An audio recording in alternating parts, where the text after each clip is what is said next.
So you clicked on this because it looks like you are smitten by a Gemini. So good luck with that. I have no idea what to tell you. Okay, I'm totally kidding. But Gemini does get a rap in the astrology world.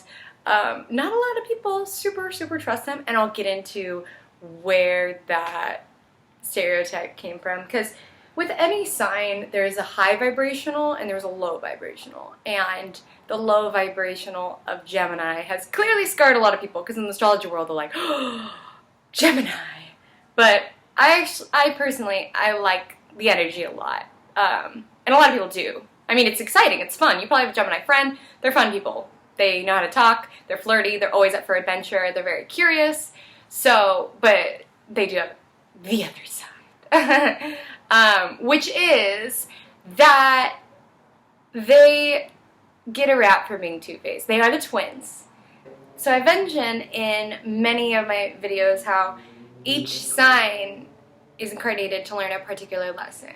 So the lesson that Gemini is here to learn is how to talk to people and how to learn things. So anytime with any planet, this video goes for if his sun's in Gemini or if his Venus is in Gemini, because Venus is how you love. So in a love relationship, he's gonna be kind of Gemini-esque or be really attracted to Gemini things.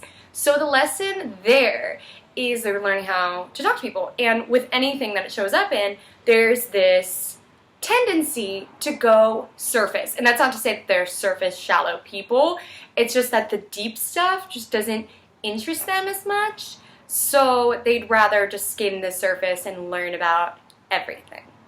In love, if you're pursuing them for romantic, you can see how this curiosity may not be what you're trying to hear, but it doesn't necessarily need manifest as like being curious about a bunch of different women or men.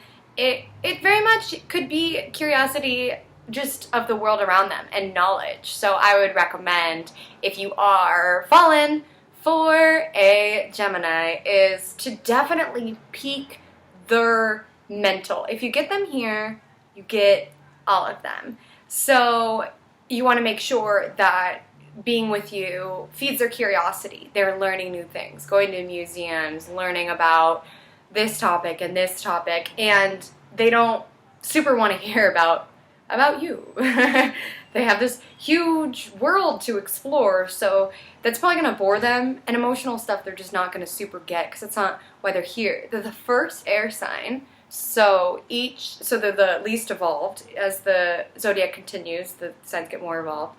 Air has to do with communication and learning and accumulating knowledge, so emotions just don't interest them, not really their thing.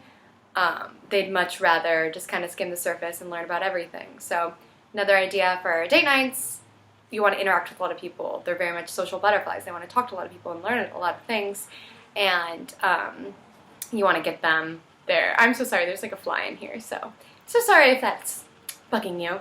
Just picture the flies like a Gemini. That's what they do, is they just buzz around, learning everything. So the question of the matter is, can you keep up with that? And if you want to, I'm dating a Venus in Gemini, and my goodness, like even just texting him is like, I can't keep up. They're just like all over the place. They're also like so witty and flirty. Like they are sharp. Geminis know how to talk. They have the gift of the gab.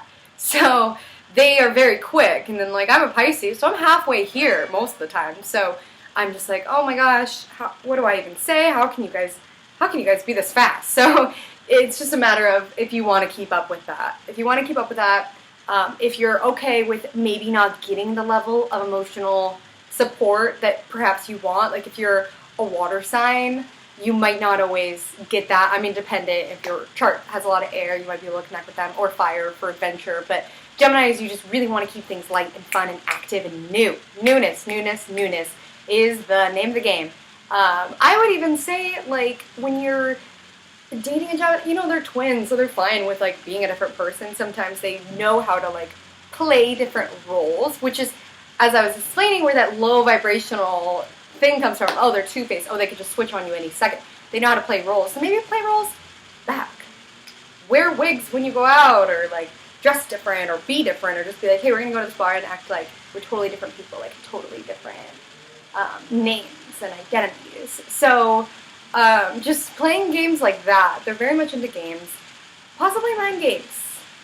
Let's just go there. They think it's really fun. They rule the mind.